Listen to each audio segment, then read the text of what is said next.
Confirm. Good afternoon, ladies and gentlemen. Good morning, good evening. As you know, it is Friday, and I'm back with another fire guest because I tell y'all that every Friday. I'm like, look, I'm gonna come back with a fire guest I've yet to lie to you yet because truthfulness is the foundation of all human virtues. And we got to make sure we stand true to our moral standards and our standards of life. So here we are with another dope guest. And before I introduce her, I want to say, make sure you share this episode with a friend. Make sure you leave a 5-star review if you enjoy it, because that is the only way we can grow. That is the only way, we can expand these conversations past just Kansas City or just the homies. Like, we trying to spread this worldwide. So do me a favor and leave a 5-star review and share with a friend. With that being said, guest, introduce yourself. Hey, Collins, my name is Jonaie Johnson. I am the founder and CEO of Interplay, and I'm looking forward to being here today and having a candid conversation about all things business and whatever it is that we're set to talk about today. Absolutely. When I said you remember that movie, what was it? Stomp the Yard. And it was like, introduce yourself. And he was like, pork chop. and comes out here just Yeah, I said you put me on the spot. I would have came with something better ready if that knew that was gonna be the reference. I'm dead. Yeah, no, we got to make sure people ready to go on all 10 toes, just ready to fire. So I appreciate you making time today. I told you before you come on, before we press the record button, that I appreciate your time. You didn't have to be here. You're building a business right now. You have family, you have other things. The sun is shining here in the town, so you could be outside, but you made the decision to pop on the show. So truly appreciative from that. But speaking of the town, we in Kansas City, but am I correct that you are not originally from the town? And if I am correct, can you please share a little bit about, where's home for Jonaie? Yeah, I'm so glad you asked because I am indeed not from Kansas City. Nothing against this city, but I may be a little biased, but I'm from the best city on earth, Chicago, Chi-Town, stand up. That's what we ask. I was born and raised on the south side of Chicago, and I came over to Kansas City because I received the Division I athletic scholarship to play basketball at UMKC. But Chicago is where my heart is, and that's definitely where home is. I love it. I love it. And we got to dive into Chi-Town a little bit and about your upbringing. So start me off from, like, you're 5 to 10 years old. What comes to mind? What good memories come to mind? Like, what pops up about being a child in Chicago with the family? Did you have siblings? Was you out riding your bike a lot? What were your interests like? Let's just get a early, like, little perspective on where you're coming from. Yeah, so for me, growing up, I love to say that I always had the best of both worlds when it comes to Chicago. So I grew up like 5 to 10, that age range. I was in the suburbs, but then when I moved to the city, that was for high school. So in the early ages, for me, it was just always playing sports, being active, on the go, moving around. And I often changed like schools a few times because my mom had us moving around. So I was from district to district. People refer to me as kind of the district hopper. So I had like friends all over the place throughout the south suburbs. But nonetheless, I stayed active. I played basketball early on, obviously, but I started off with baseball. Then I transitioned, did softball, and then I also ran track too. So I was always the active kid on the go, always looking to learn and do something fun.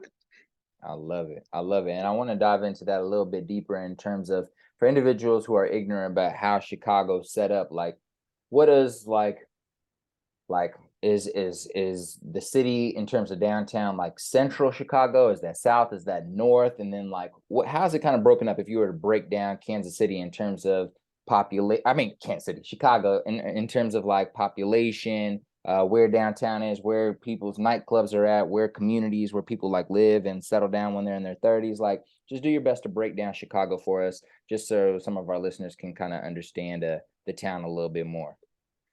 Yeah, so in the city, you got the south side, east side, west side, and north side. So I'm from the south side of Chicago. I grew up in the south suburbs, but even when I went to high school in the city, I was still on the south side. So I was in the Hyde Park area, which, fun fact, I actually ended up staying about a block away from where President Obama used to live. So we used to see Secret Service and stuff all the time. They had that block cut off. They even planted some trees to kind of cover up the house for extra privacy there. That's crazy. But in terms of where the populations are. So generally, when you got the older, you have your family, you want the white picket fence, you go to the suburbs, whether it's the west suburbs, north suburbs, and south suburbs. It really depends on your budget. The north suburbs are usually, the well-off people, and then the south and west suburbs, it just really kind of depends there. But that's usually where you see the families and the older individuals kind of flourish too. And then you see the young crowd is in the heart of downtown, active, moving. That's what a lot of the nightlife is. Where I was in Hyde Park, it's a lot of young individuals there as well. It's a lot of nightlife there too. So that's kind of where the area that I was in, and that's kind of where a lot of people are throughout. I love it. I love it. And you wouldn't happen to have spent when you first Kansas City, lived in Hyde Park in Kansas City too. Because if you did, that would be interesting. They got the Hyde Park neighborhood in Kansas City, not too far from UMKC. I know a lot of the homies when they went to UMKC, a lot of them moved into the Hyde Park neighborhood because it wasn't too far once they moved out the dorms. So, I had to ask that question to see if you had that dual Hyde Park life. No, I didn't, but I noticed it. Don't think it went unnoticed. When I saw the sign have a park, I'm like, hold on, we have one of those back at home in Chicago. So I know when I'm here in KC, I'm always trying to make the connections between back home and here. I love it. I love it. So you mentioned you played some sports growing up. How did that have an influence on who you hung out with, what you were interested in, like outside of school? So when you're not at school, were you just going to sporting events and just sports, or like was you with the jocks, like hanging out with all the athlete kids? Like kind of break down your teenage life and what that looked like for you. Were you at a homebound homework and basketball, or like just talk about 18-year-old, 16-year-old Jonaie? We trying to get a peek in the life all the way up to today, so that's why I ask these questions. Yeah, so for me, it definitely is nothing exciting at all. I was not the outside kid. I grew up, I was the only child. So really, once I left school and then practice, it was time to go home and repeat and start it all over again. Because I was the top of my class in school as well. So I graduated top five from high school. So I was always in the books. And if I wasn't in the books, I was at practice. I mean, but if I wasn't at practice or in the books, I tried to find time for a little bit of social life, whether it was hanging out with friends, going over to the lake, or going shopping. I love shopping in Chicago. I know that was kind of a disappointment when I got here at Kansas City. Sorry to my Kansas Cityans, but that was the shopping scene is quite disappointing. But I know that's something that we working on. But coming over from Chicago, I was hoping for more, but it's okay. But that's definitely something that I love doing. Whether it was just walking around downtown, walking on towards the lake, or just walking around Hat Park. That was what I did in my free time and outside of the books and basketball. and that sounds like the standard a little bit in terms of school, sports, homework, graduating top five. I would love to believe that it was all just you, but was that an expectation of parents, or you already said you're a single child, so yeah, was that an expectation of parents? Was that an expectation you placed on yourself because you feel like you had to, like, be the best because you are the only one that they have? So talk a little bit about the, I guess, drive to be great as a young individual and where you think that came from. Yeah, so for me, I have to give credit. I give credit to my mom all the time. Growing up, she really set the standard and foundation. She always made sure that I not only, prioritized school, but also sports as well. So she made it, school and education is held to a high standard in my family. Like everyone has two degrees and such. A lot of people, everyone went to college. My grandmother, she was an educator. So that was just something that was a non negotiable growing up. So my mom always said, hey, you can play sports, but as soon as your grades start to slip, you can't do that no more. So I still wanted to play basketball. I still wanted to run track, do whatever sport that I was interested in. So she always made it that my grades be had to be up to that level. However, she also gave me some compensation for my grades as well. So when you get the A, you get the most pay. And one thing about it, my mom learned that money was a motivator for me at an early age, because money lets you want. And I need money to do the shopping that I like to do. So that was also a big motivator in me in terms of pursuing those grades. But overall, for me, like really in terms of just being the best and performing at high levels, it's a mindset thing for me. So I am a perfectionist. So just being able to be the top performer, being able to be the best of the best, and being able to perform at a high level is just something that I've always held myself to a high standard of doing. And then I'm also very, very competitive. So I'm always looking to get in first place. So, at least finish at the top in everything that I do. So I think that's been a major contributor to a lot of the things that I've been able to accomplish so far.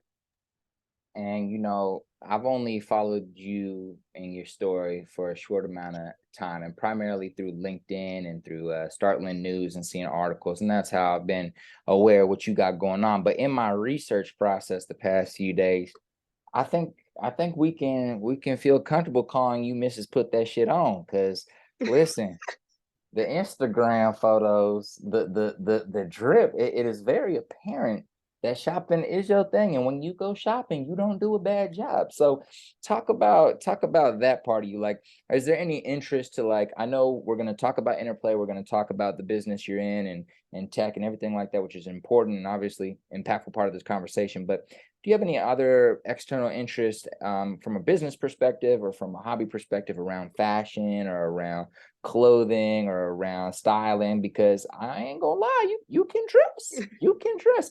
And I love, sorry, last thing, I love that you put that out there, and you're not like trying to fit into some narrative of, because I'm a business owner, I gotta dress this certain way.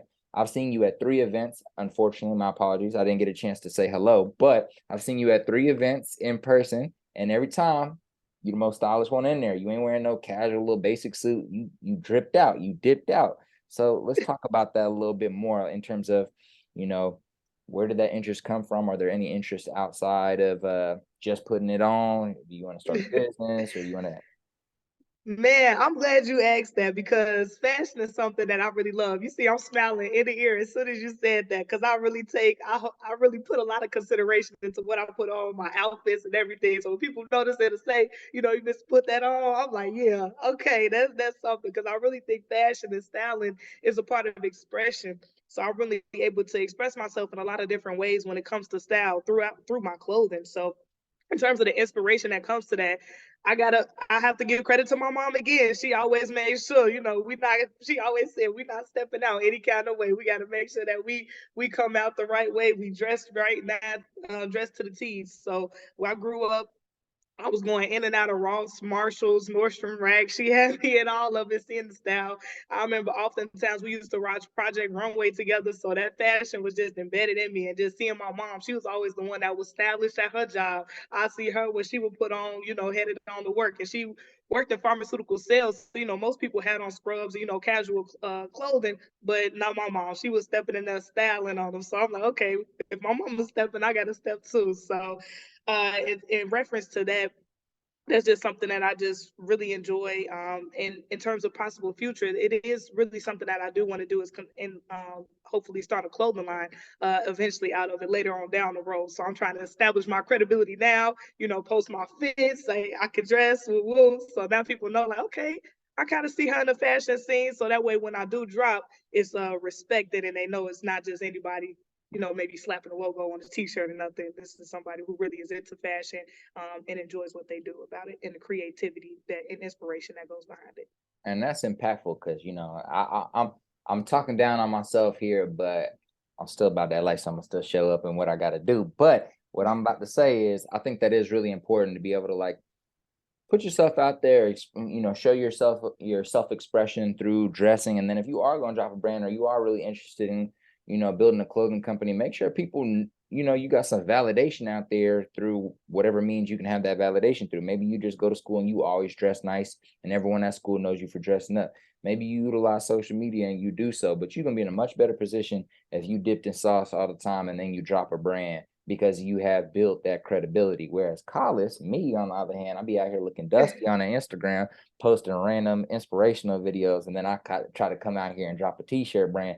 I ain't gonna have too much credibility. And so, we slow rolling with the Voices of Value brand over here, but don't worry, it's gonna be in your closet soon, ladies and gentlemen. But I do For think that's sure. very But no, the important. major thing that I love that you touched on there was I wasn't always comfortable styling at these networking events. You caught me in the light where I'm kind of in my jazz. I'm kind of feeling myself. I'm real comfortable, but I started off real conservative. Okay, I got to come up in the suit, button down, jeans, business casual. But then as I started, getting more comfortable, having those more relationships and realizing like, hey, I'm the founder CEO of my company. I mean, I gotta represent, I am the brand up until a certain extent until, we start really scaling and the brand starts speaking for itself. But up until that point, it's like, hey, I can be me, I can do me, I don't have to worry about maybe my boss or anything telling me that's not appropriate or, that's not how we dress here because I am my boss in a certain way. So then I came to that realization. That's when I really felt more comfortable about being more expressive with my clothing. I love that. I love that.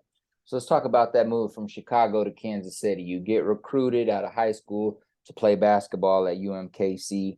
You arrive in Kansas City. Like, what was the setup? Were you staying in the dorms? Did you get to meet some of your teammates before you came here? Like, what was your setup in terms of what am I going to do for fun? How am I going to like make friends? Like, how was your foundation set when you got here? Did you have any connections? Or if not, walk me through your first year in Kansas City and just how you were able to build friendships, build connections, and feel free to walk us down the path on how that led you into entrepreneurship and your business that you've launched here in Kansas City. Yeah, so when I first heard about UMKC, I just heard Kansas. I'm like, man, I don't know if I want to go there. I don't know. Dorothy, all I'm thinking about is cornfields and and a lot of empty fields and empty space and nothing to do. But I can't say y'all impressed me when I came down here. I saw it was an actual city. There was things to do, and it was actually a lot to do. You just had to find it and kind of know where to go.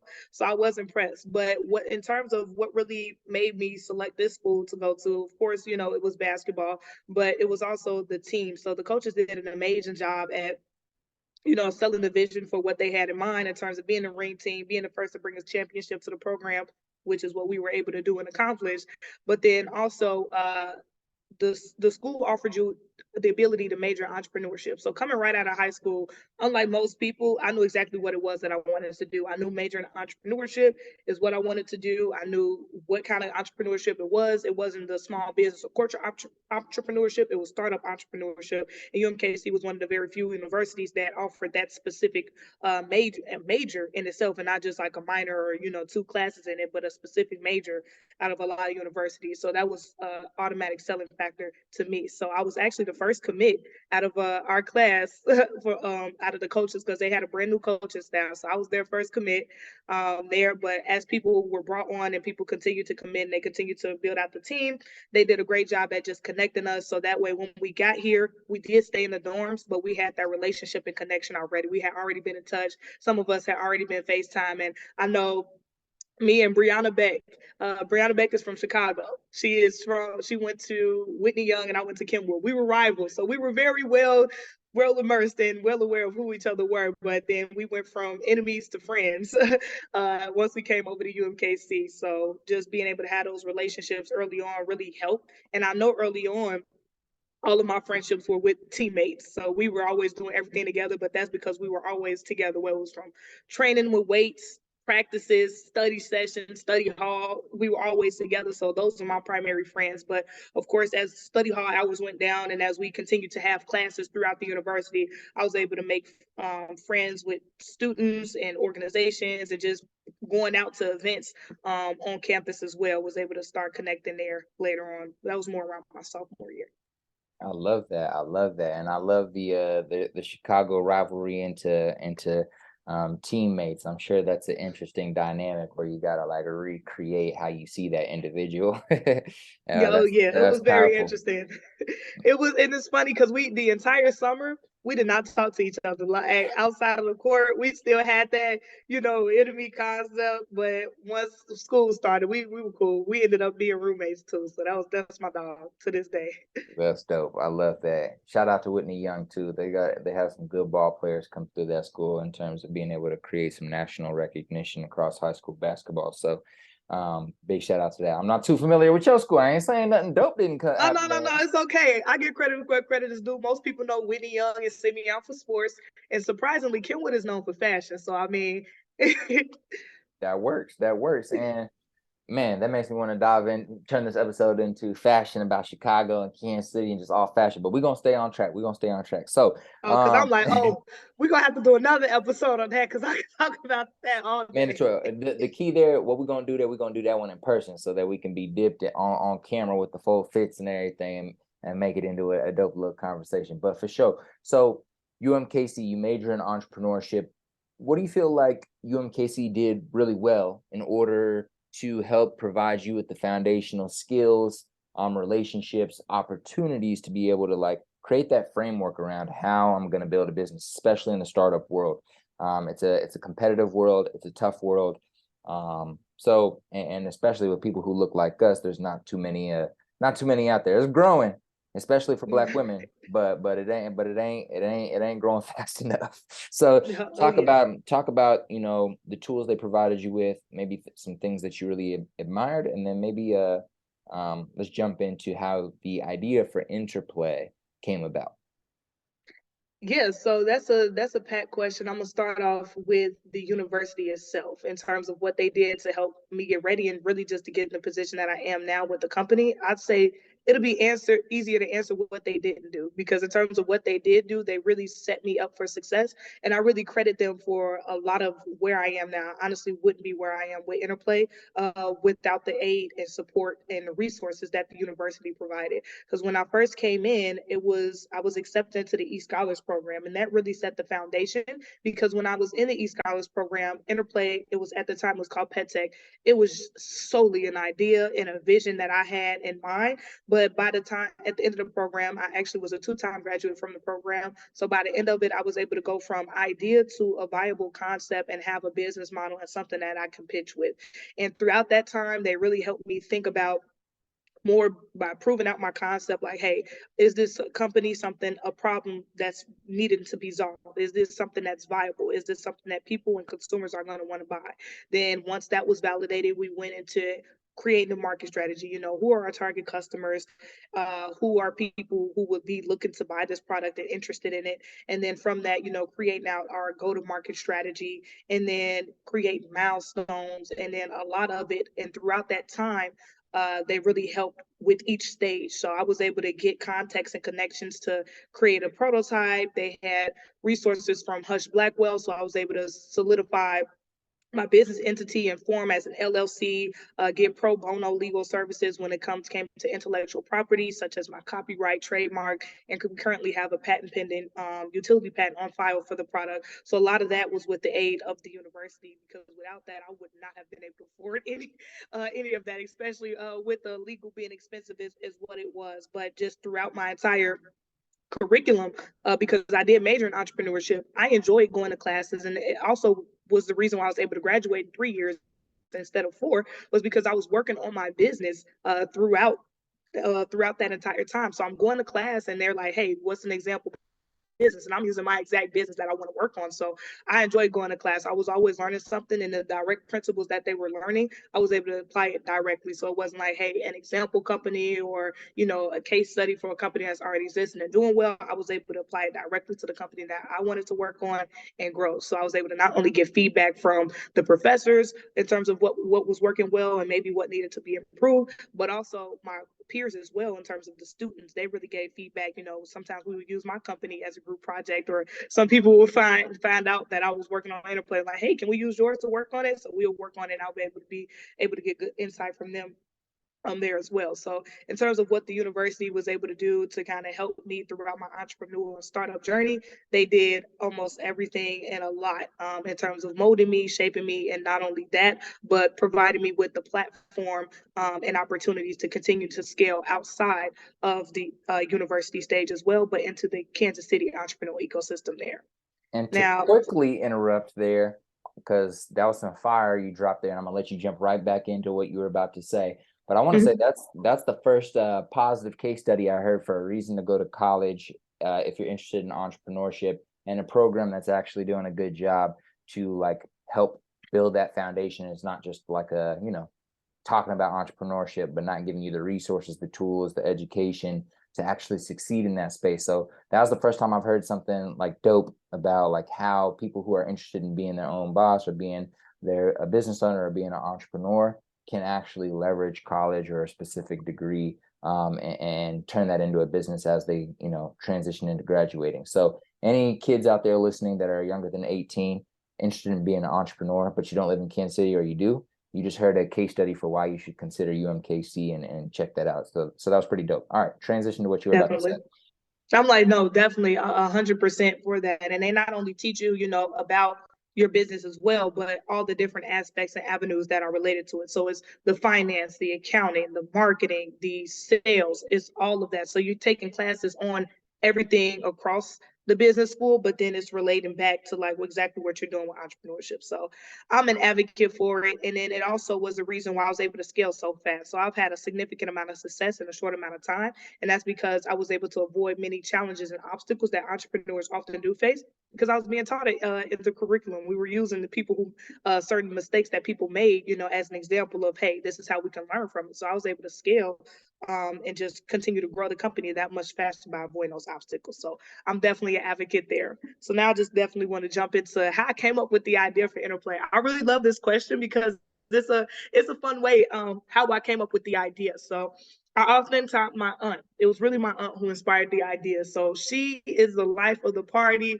She is the personality of the family. So at all the family events, it's like all eyes on my aunt. She's the one cracking jokes, keeping us engaged, playing games, and just doing the all around things just to make sure that the family has a good bond. So of course, when she leaves the family events, it kind of dies down a little bit and then everybody kind of dwindles down and goes home. But she will always be leaving the family events early or other things to go home and care for her dog. So I'm like, you know what? It'll be cool if I could have my aunt still at these events, keeping us turned and fun. If she could just do it from her phone while she's away from home. That way she can stay, still be the life of the party. We get more quality and family time and everything is still live. So she was really the one who inspired that thought process and idea. And I was able to really start working on it because I was taking bridge classes in high school. So that means I was taking classes over at a community college called Harold Washington. And the class was a business class, of course, and we were able to create a business. We were tasked to create a business plan around any idea that we wanted. And me, I wanted to be something innovative, creative, and that's when I thought of Interplay Pet Tech at the time, which was really a dog crate that allowed you to interact and care for your dog remotely from your phone. And I was able to really pursue the idea because I had an engineering teacher. I was taking engineering classes, so I was in Project Lead the Way throughout high school. And I was always coming to my engineering teacher with an idea for a company. I'm like, hey, what about this? No, something innovative. And he'll go, that's impossible. No, that's not possible. No, that's not right. So I'm steady getting rejected. I'm steady coming back, steady coming back. And then when I showed him the idea for Interplay, he stopped and he was like, you might be onto something with this. And with that validation was like, oh yeah, I'm about to kick butt with this. This is the one. This is She gonna was be my like, I'm up on and the up star. racetrack. She's like, ooh, all right, engine. Vroom, we out of here. Exactly. I already had the fuel that just set the fire to the flame. I love that. I love that. And that's a great story too. Shout out to Auntie. We appreciate Auntie. So I wanna ask you a question. What year did you graduate high school? 2018. So, ladies and gentlemen, what I want you guys to realize is this has been a 5-year journey, from pet tech to interplay, from business idea to developing the strategy to go to market, understanding who our customers are, trying again, redoing the research, or rethinking about the tech, or more conversations, more effort, more action. This is a 5-year process. And the reason why I think it's important to point that out is, you ain't just about to pop out here and do shit in 2 months. We see too much flash on social, too much flash in these podcasts where we just hear the end story and we never hear the journey leading up to it. And it becomes easy to think that this process is going to be snap, snap.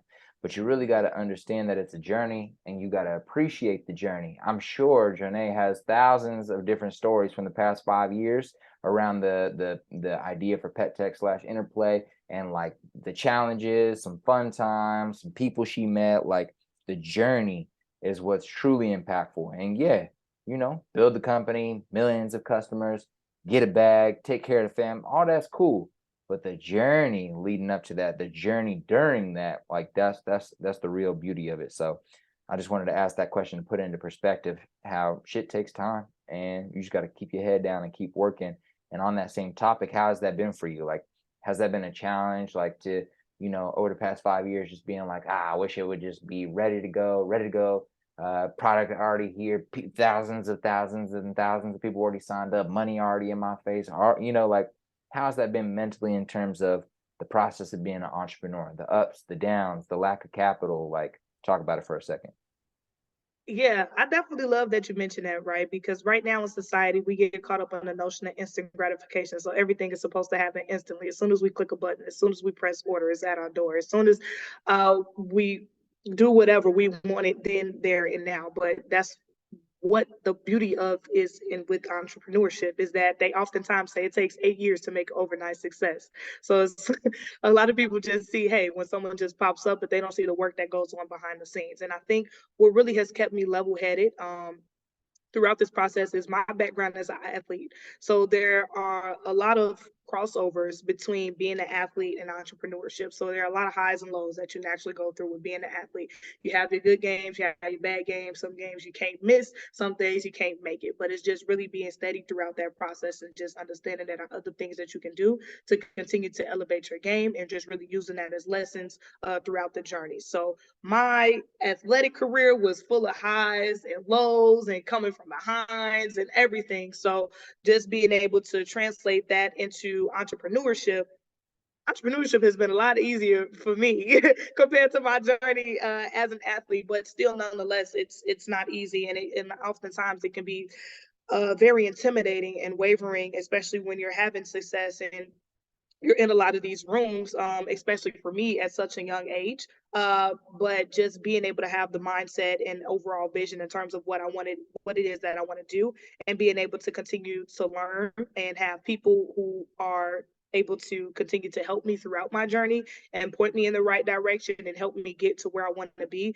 has been a major motivator. A lot of my mentors and advisors have also been wonderful. A lot of the programs that I've participated in throughout my journey have been amazing, just with not only keeping me motivated, but also surrounding me with like-minded individuals. I honestly think that's one of the best things that you can do as an entrepreneur is either become a part of programs or organizations with other entrepreneurs, because a lot of times it can get lonely, especially with being an entrepreneur, because the mindset that it takes, a lot of people don't have it. So, you know, a lot of the struggles that you are encountering as whether it's a founder or CEO, you know, you're talking with friends and family, and they, you know, they give you the best advice that they can, but a lot of them don't understand exactly what it is that we go through. So I'd say one of that has been one major helping point for me is just being able to be in programs, whether it's major in entrepreneurship, being around fellow entrepreneur majors, or being a part of maybe the Scholars, the KC Collective, Pipeline, all those programs where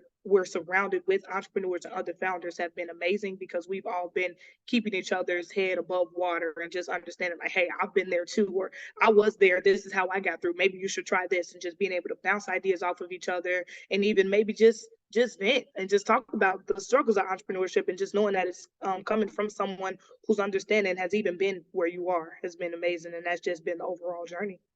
I love it. I love it. I love it. I want to ask you, where are we at in the process of this product being in our hands, in our house, attached to the crate? Like, where are we at? But before you answer that question, I feel like we've kind of not gone deep enough on what the product actually is. So would you mind sharing with the audience, like, just like a deep dive into what the product actually is, and maybe like what problem it would solve for an individual listening right now that might have a pet? Yep. So at Interplay, we consider our product, the Play Touch, your best friend's best friend. So what we allow you to do is interact and care for your dog remotely from your phone while away from home via the click of a button. So our product is IoT, and what that means is we have both a software and hardware component. So we have the hardware itself, which is a crate attachment, the Play Touch, that attaches to the existing dog crate. However, if you don't crate, we have a stand that we sell separately, and you can set it anywhere within the home as well. So once you either attach it to the crate or the stand, then you connect the device via Wi-Fi through the Interplay app. Then once that's connected and you create your account, then from a click of a button, you'll be able to dispense food and water to your dog, see and talk to your dog, play music and sounds, all from your phone while away from home. Okay, okay. I like that. That's what we call a tech-enabled household. So Definitely. And then oh, sorry. Yeah, I was just gonna say, so just to for some visualization, to me it sounds like I don't even know what these products are called, but kind of like when you can open your phone and you can like turn the lights on and off in your house and Yep. like close the door, lock the door, things like that. So is it like that, but now but it's specific to the play attach and specific to obviously servicing your needs with you and your animal, correct?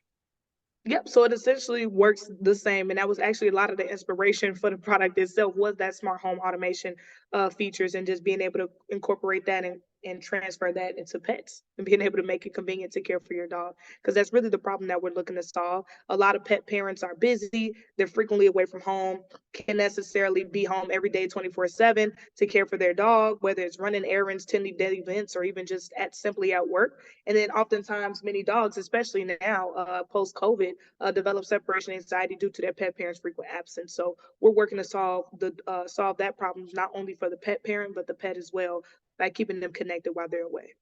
I love that. And w- yeah, let's transition into, because what I was going to ask you is what is like, I know we're early in the process and a lot of entrepreneurs hate being asked this question, but what I was going to ask is, what does the future look like? What do you desire I love this question. Interplay to look like in 5 to 10 years? But like just to make sure we're not jumping ahead of ourselves, yeah, let us know where we at in the process and being able to like see this in my cousin's house or in my sister's house with her big ass dogs. So Yeah, so we are coming along. We are trudging, like you said. It's been 5 years. It's been a journey, filled with lessons, updates, development, transitions in terms of the product. But I can say there is light at the end of this tunnel. I had a conversation with my developer about 2 weeks ago. He was updating me on the changes that we made to the product just to make sure that it's manufacturer ready so we can start production. And I can say we are closing in, and I'm hoping to get something shaken, at least some type of product in the hands of consumers before the end of this year, by the end of 2023. So that's something that we're definitely working towards. But in terms of our overall long-term vision, 5 to 10 year vision, I do foresee Interplay being the apple of pet technology. There are so many different innovations within the pets industry and space that we can tap into. And especially as people are starting to have more of that connection and we're seeing the humanization of pets, there are a lot of different things that we can do to keep the pet parents connected and improve the betterment of life for the pet as well. I love that. I love that. And this is why like knowing who your target market is really important, because she just said the humanization of pets. And for me, who's not a big pet person, I was like thinking about the other day. I was talking to somebody today. I was like, man, stop acting like that dog is your daughter, man. But for some people, real life, that connection is really there. Like it's such a strong connection. They love caring for their animal. Their animal requires a lot of care, and it gives them the opportunity to really just have a companion that they can care for, and it gives them a sense of purpose, and it ends up being a really impactful part of their life. And it all depends on who that individual is and making sure you're speaking to that person, so you're not out here talking or running ads to people who like fucking hate dogs. You know what I'm saying? So Exactly. I think it's really important, especially in niche markets like this. It's different if it might come to some other spaces, but really important to like do that research on who your market is, who you're trying to talk to, make sure your messaging matches with that. But yeah, just a quick thing I wanted to state there. So I love that. I love that you are a very patient individual, I will say. So where do you think that patience comes from? I know that your mother dabbled in entrepreneurship, I believe, Mary Kay vibes. So I know there's a level of patience that's required to start succeeding in that game. I know that in sports, there's that patience for practice, practice, practice, game, game, game to finally get to the championship game. Like, would you put it in the category of those two aspects of your life being the source of your ability to have some patience, or is the patience a facade and you're actually ready to go tomorrow? No, I'm always ready to go, ready to go, ready to go to the next thing, figure out what's next. But just understanding, I know the best thing that I can say, what really kept me patient was my physics teacher, who also was my engineering teacher as well for Project Lead the Way. But you understand how hard physics is. So the saying throughout that class was slow is smooth and smooth is fast. So that's kind of been my mindset throughout my entire journey. And then again, athletics has kept me patient, right? Because we go through so many different things. We're pushed to the limits when it comes to physically, mentally, and emotionally, and just being able to be steady and smooth and patient throughout that journey and keeping a level head is very imperative for you to be able to have a successful career and just to keep your sanity throughout that process. So I credit it to that, but then just to also slow is smooth and smooth is fast. And that's been my mindset throughout this journey. And with that being said, and you mentioning the word mindset, I do want to kind of dive a little bit into that. So let's talk about, are there any podcasts, books, again, cliche podcast question, but I think it's important, like any podcast, books, maybe even a in-person mentor here in Kansas City or in Chicago that's really had an impact on how you, I guess, just, develop your approach to life when challenges come up, or when you're dealing with somebody in business that's just an asshole, or dealing with trying to raise money and your investor's a dickhead, and how to, you know what I'm saying? Just learning how to, like, excuse my language, ladies and gentlemen, but just learning how to deal with people, learning how to deal with the ups and downs of running a business, like that can come with a shit ton of stress. So how are you managing stress nowadays? It's 100% my mom. I cannot lie to you at all. I was just having this conversation with someone the other day. Actually, it was Don Carter. And he was saying, I've never really seen you stressed or, out of character or anything. You're very kind of said the same thing as you. You're very calm and patient. And let me tell you, that's because the first time, as soon as something goes wrong or something doesn't go my way, or maybe I get maybe a rejection or feel like I failed in some type of way, or anything that happens that is an inconvenience to me, the first person I call is my mom. And she always tells me, you know what? She lets me let it out first, and then she brings me back in, puts everything into perspective, then works towards how can we fix this? How can we move forward from this? What did we learn from this? What are we going to do to continue to maybe prevent this from happening again? Or maybe what's an alternative way? Maybe this isn't what you thought it was initially. What are the other options? So my mom is always keeping me level-headed, level-minded, giving me words of wisdom. So when it comes to like a book or a podcast, I'll say my mom is the book and the podcast all in one, and really has just been significantly helpful for me throughout my journey. Even I call her my unofficial official co-founder, because even when it comes to business decisions, she's able to help me keep a level headed and think about strategy and think about business, and not put my feelings before and let that interfere with business decisions. She's been amazing with that, and I think I've just been fortunate enough, and I say blessed. You started off saying we were blessed. I think I'm beyond blessed that I have a mom who understands entrepreneurship, the entrepreneurial journey, the highs and lows of business, and the highs and lows of life in general, and is just able to be a helping sound, a sound voice, and a voice of reason and wisdom throughout everything. I love that. And to double down on that, you've been in Kansas City interacting with a lot of, leaders in the entrepreneurship space the past few years. So can you talk about maybe one or two figures in the startup space or just in entrepreneurship in Kansas City that you really look up to and have been able to like help you when it comes to just being a business owner, how to function, how to move, how to have conversations, how to raise money, whatever it might be? Like, who are two individuals that come to mind, and what are some lessons that you kind of appreciate them sharing with you? I would say Donald Hawkins, Sally Williams, and Lee Walter. So Donald Hawkins, if you're not familiar, he's really huge in the fintech industry. He's done some amazing things. I believe he's in Atlanta now. And he really opened the doors for my involvement in the entrepreneurial ecosystem outside of UMKC. Um, and he really was inviting me to events. That's when KC Collective was still live and well and very active. So he invited me to join that group. He kind of opened the doors. He was really a major pushing sound in terms of why I even applied to a Pipeline Pathfinder program that they had and was accepted into, and just being a part of that organization, which I'm forever grateful for. So he kind of, from a distance, like unofficially but officially, essentially took me under his wing, and really was able to get me in front of a lot of the right people, make a lot of wonderful introductions, and just make me feel comfortable in the entrepreneurial ecosystem here in Kansas City. Now, I say Sally Williams, that is my business advisor. Shout out to SBDC. If you have any business questions, look, shameless plug here. If you have any business questions, decisions, consultant, or maybe looking to have a workshop or anything related to your business, definitely encourage the SBDC over here on Truth.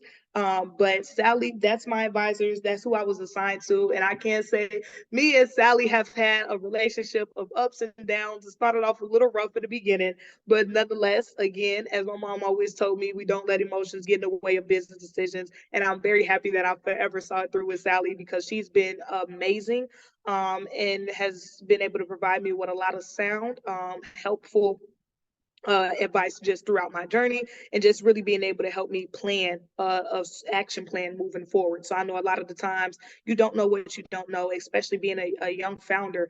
I know it's a lot more that I don't know than what I do know. So I've been able to bounce things off of Sally like, hey, this is where I am. This is where I want to be. How do I get here? And she's been able to tell me and help me fill in the gaps in between. So she's been amazing there.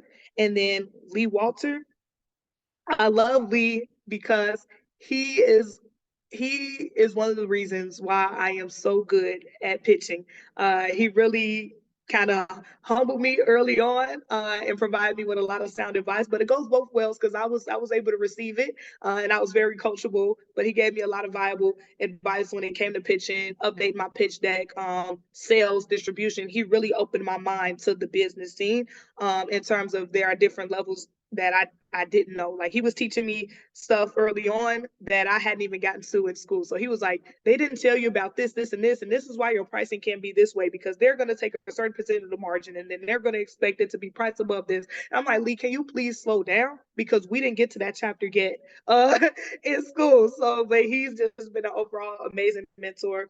And then another name that I want to say, oh my God, there's so many people, but I'm thinking about Liam Riley. He's over with KC Rise Fund now. He was very helpful early on because he was my intellectual property attorney, and he was giving me a lot of information. And I know I was able to go on and ace a lot of the exams when it came to the legal classes that I had to take because Liam taught me early on. He was teaching me about the patent, trademarks, and other intellectual property that I should pursue in reference to Interplay. And then my first ever mentor was Sean Murphy, and I'll never forget going to his office, driving down. This was my first ever meeting with a mentor outside of my mom. So just being able to sit down with him, talk with him, he gave me a lot of good insight. He gave me some books to read. And then throughout my entire process, he's been the one I go to like, hey, can you write me a recommendation? And he's written me several recommendations to help me, hey, either get a scholarship, award, or even internship. I know a few internships I've been able to get because I had Sean down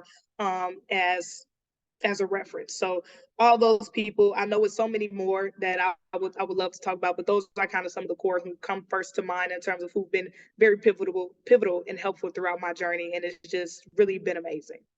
I love that. I love that. And I appreciate you breaking that down. I think like I mentioned before the show, the whole idea of these conversations is to provide resources, but just have impactful conversations and be able to, you know, put faces out there that can be a source of hope and inspiration for other young people coming up to be like, hey, I can do that too, or hey, there's somebody that looks like me that can be a resource and that I can learn from. So I really appreciate that. Let me ask you two final questions and we'll wrap up today. Thank you for your time thus far. It's been a really great conversation.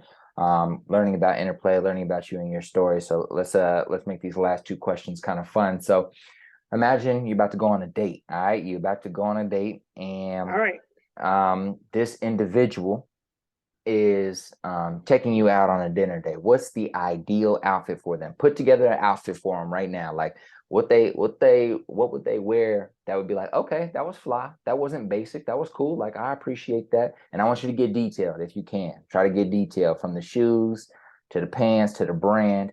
I'll let yourself do a little thinking right now and then just run me through the fit.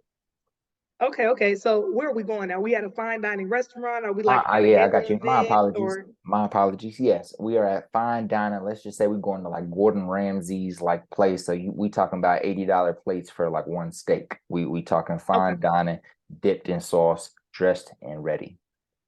Okay. So in my head, top to bottom, I'm thinking what I want to see in men is a fire drip down suit. Like I don't know if it's double breasted, we'll see, but I'm thinking like a double breasted suit matching, and then dress shoes. I'm a real advocate for dress shoes. I don't like to see gym shoes or sneakers with a suit. I feel like you got to complete the look. I'm not wearing gym shoes or sneakers with my dress, so you don't put that on with your suit.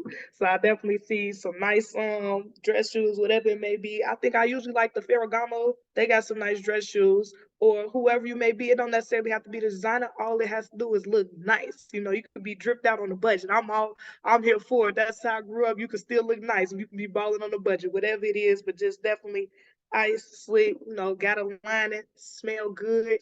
That's the key. And then maybe You have a cologne? accessorize. You have a cologne in Huh? mind? Do you have a cologne in mind? All good if Mm, you don't. you know what?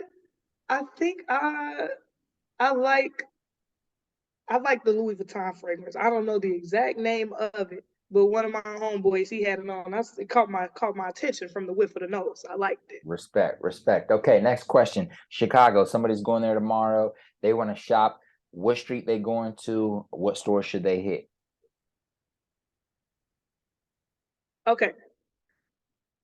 I'd say definitely Rosemont, fashion outlets of Chicago. You cannot go wrong there. It's like far out, it's about 30, 40 minutes away, but you will not be disappointed. But if you in Chicago, then you definitely got to hit up uh, the street is downtown. It's over there. What is that street name? It's slipping my mind. But downtown, this where the Nike, Apple, it's all the shopping on that street. That's where you gotta go. It's over there by the water tower. Dang, what's the name of that street? It's slipping my mind right now. You All got me good. on the spot. But over there, look, I'm giving you all the milestones. You know exactly where to go. Put in water tower on the map.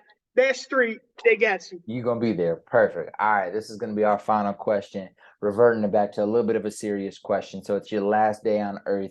You're 100+ years old. You've been able to live what you wanted to call a good life. You've been able to build the businesses you've wanted to build. You've been able to raise a good family, but your great grandkids sitting at your feet and they ask you, great grandma, what's one piece of advice on how to live a good life? What are you gonna tell them? Let go and let God. Mm, we like that. Let go and let God. And ladies and And be the gentlemen, change that you want to see in the world.